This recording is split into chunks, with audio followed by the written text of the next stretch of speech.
Assalamualaikum warahmatullahi wabarakatuh. Pada kesempatan kali ini, saya akan membahas materi mengenai pengumpulan dan pengolahan data. Karena materi ini tidak terlalu banyak, jadi dilanjutkan dengan penyajian data. Nah, pada pengumpulan data, jadi awalnya kita awali dengan pengumpulan data ya.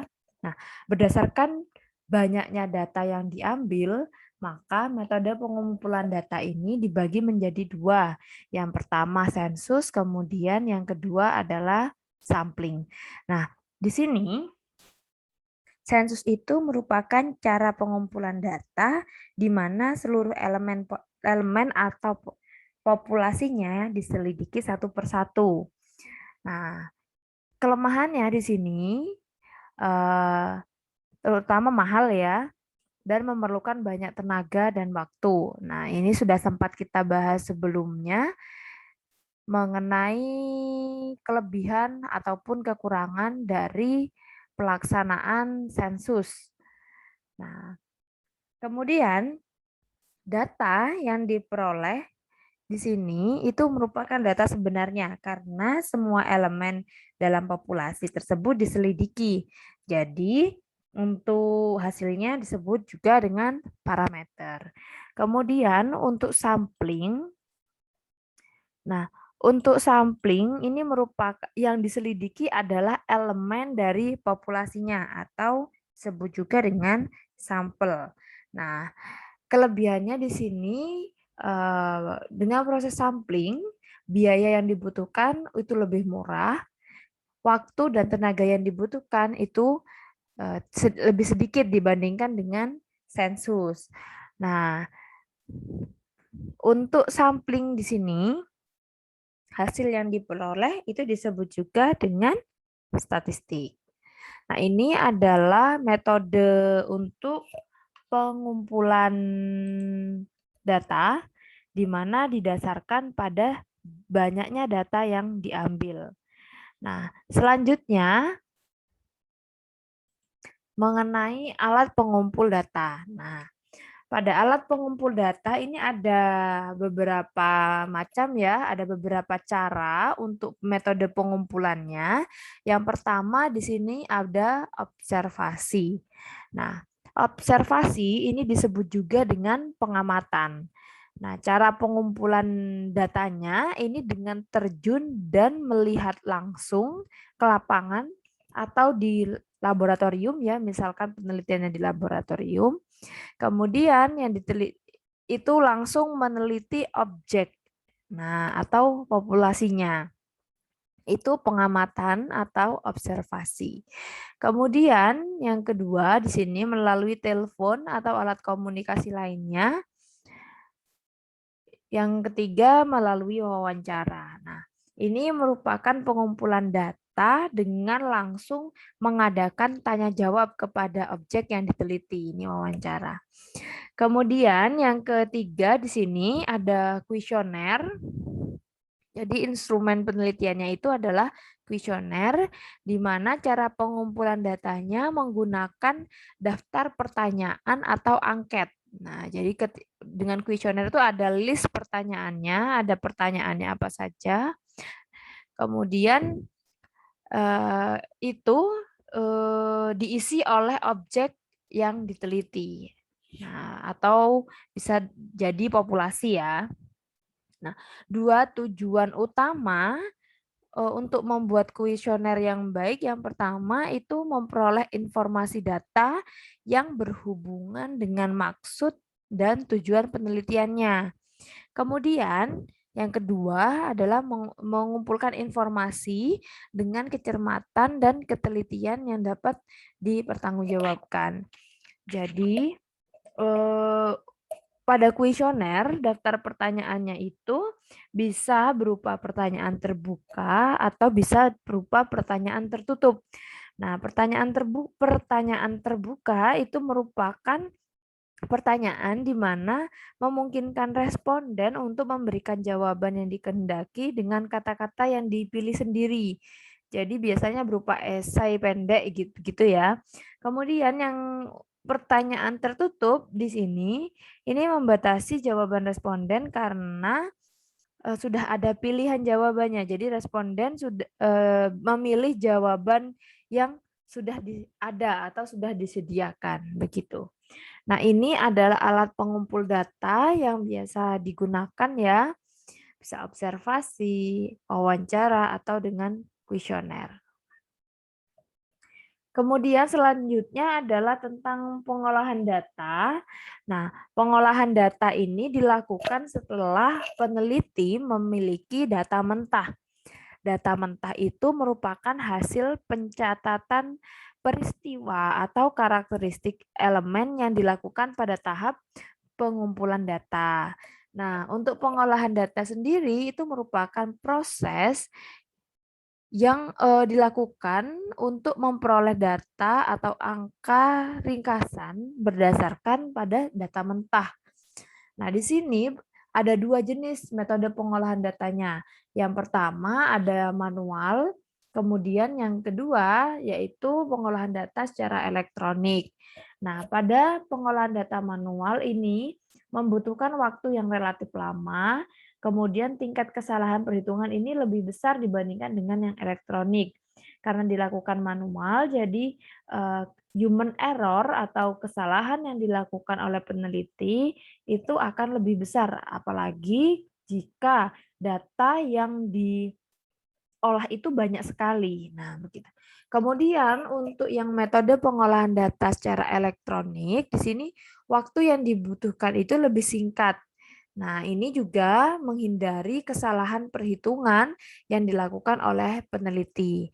Nah, contoh metodenya yang digunakan itu adalah SPSS, Minitab, atau MATLAB. Nah, ini biasanya di kampus yang sering digunakan oleh mahasiswa itu adalah SPSS. Nah, kemudian kita pelajari mengenai penyajian data. Nah, penyajian data ini merupakan salah satu kegiatan dalam pembuatan laporan hasil penelitian yang telah dilakukan sesuai dengan tujuan yang diinginkan. Nah, penyajian data ini datanya ada beberapa jenis ya. Ada yang variabel kategorik atau kualitatif, kemudian ada juga yang variabel numerik atau kuantitatif. Nah, untuk yang kualitatif, hasil penggolongan atau pengklasifikasian. Contohnya adalah jenis kelamin terdiri dari laki-laki dan perempuan. Jadi tidak berupa angka. Untuk yang kuantitatif itu contohnya adalah hasil perhitungan atau pengukuran. Untuk contoh perhitungan misalkan adalah jumlah anak, jumlah pasien seperti itu. Untuk contoh pengukuran, contohnya adalah tinggi badan dan tekanan darah. Jadi diukur untuk mengetahui tinggi badan ataupun tekanan darah biasanya dilakukan pengukuran dengan menggunakan alat medis tertentu begitu. Untuk bentuk penyajian data itu bisa berupa tulisan atau tekstular, kemudian bisa juga berupa tabel atau tabular dan gambar yang bisa menggunakan diagram gitu. Nah, untuk bentuk penyajian data tekstular ini penyajian data dalam bentuk teks, namanya saja tekstular. Jadi disajikan dalam bentuk teks. Nah, di sini hampir semua itu diberikan tertulis, mulai dari proses pengambilan sampel, pelaksanaan pengumpulan data sampai hasil analisis yang berupa informasi dari pengumpulan data tersebut. Nah, itu dibuat dalam bentuk tertulis. Jadi dalam bentuk narasi begitu. Nah, untuk penyajian data ada yang dilakukan dengan menggunakan tabel. Nah, tabel merupakan penyajian data dalam bentuk kolom dan baris di mana pada tabel ini merupakan kumpulan angka yang disusun menurut kategori-kategori sehingga memudahkan untuk pembuatan analisis. Nah, adapun komponen dari tabel itu sendiri yang pertama harus ada judul tabel. Kemudian yang kedua ada nomor tabel, keterangan dan sumber. Nah, untuk jenis-jenis tabelnya ada 3 di sini ya. Yang pertama tabel satu arah atau one way table. Yang kedua adalah tabel 2 arah atau two way table. Yang ketiga adalah tabel 3 arah atau three way table. Untuk tabel satu arah di sini itu tabelnya hanya berisi atau hanya terdiri dari satu kategori atau karakteristik. Nah, contohnya di sini ya. Di sini hanya ada satu kategori saja, yaitu jenis. Ini ya, jenis kemudian jumlahnya di sini. Jadi hanya ada satu hubungan. Nah, di sini ada sumbernya, yaitu dari Departemen Kehutanan tahun 1997. Nah, kemudian yang kedua adalah tabel dua arah. Nah, tabel dua arah itu tabel yang menunjukkan hubungan antara dua hal atau karakteristik. Nah, di sini ada hubungan antara umur dan jenis kelamin. Nah, ada dua ya, di mana jenis kelaminnya dibagi menjadi pria dan wanita. Di sini, jadi ada usia sama jenis kelamin, di mana jenis kelaminnya dibagi lagi menjadi pria dan wanita. Jadi ada dua hubungan. Nah, kemudian yang ketiga, tabel tiga arah. Nah, di sini tabelnya itu menunjukkan hubungan antara tiga hal atau karakteristik. Di sini hubungannya adalah antara masa kerja, pendidikan, dan golongan. Nah, masa kerja itu di sini, kemudian pendidikan, SLTP, SLTA, universitas ini ya, dan golongan yang ketiga. Jadi kan tiga arah. Golongannya itu ini, 1, 2, 3, 4. Nah, begitu. Ini adalah golongannya. Nah, ini adalah jenis-jenis tabel. Kemudian untuk bentuk penyajian data yang lain itu bisa menggunakan diagram. Diagram ini adalah penyajian data dalam bentuk gambar. Nah, komponennya bisa dilihat di slide ya. Ada judul, sumbu, eksis atau X, dan ordinat atau Y. Kemudian nomor diagram sumber. Nah, ini beberapa diagram yang bisa digunakan. Ada diagram batang atau bar diagram, ada diagram lingkaran, ada garis, titik, diagram model atau disebut juga dengan piktogram dan peta. Nah, untuk bar diagram contohnya seperti ini. Nah, untuk proses membuatnya ini mudah sekali.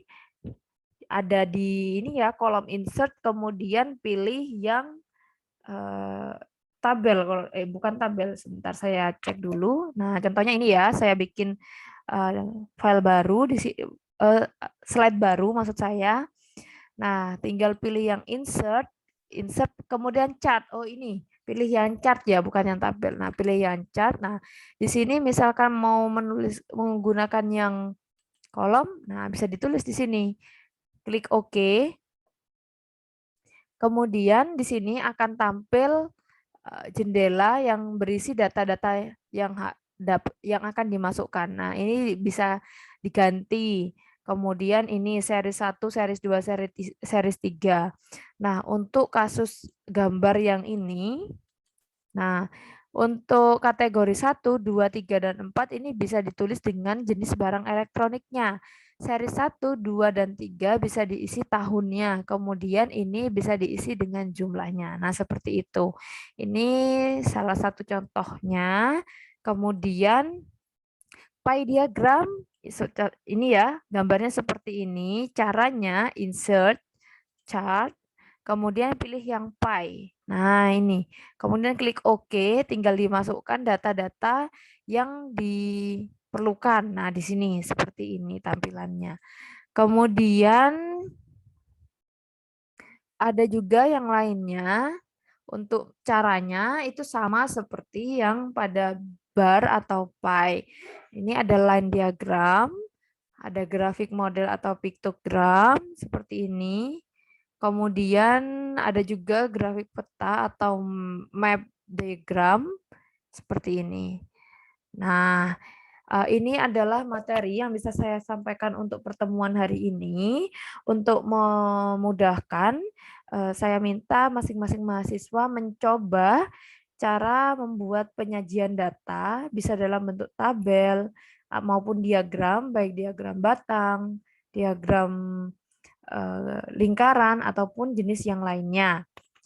Bisa dicoba secara individu, misalkan ada kesulitan bisa chat di WA Group. Sekian yang bisa saya sampaikan, semoga bermanfaat. Saya akhiri. Wassalamualaikum warahmatullahi wabarakatuh.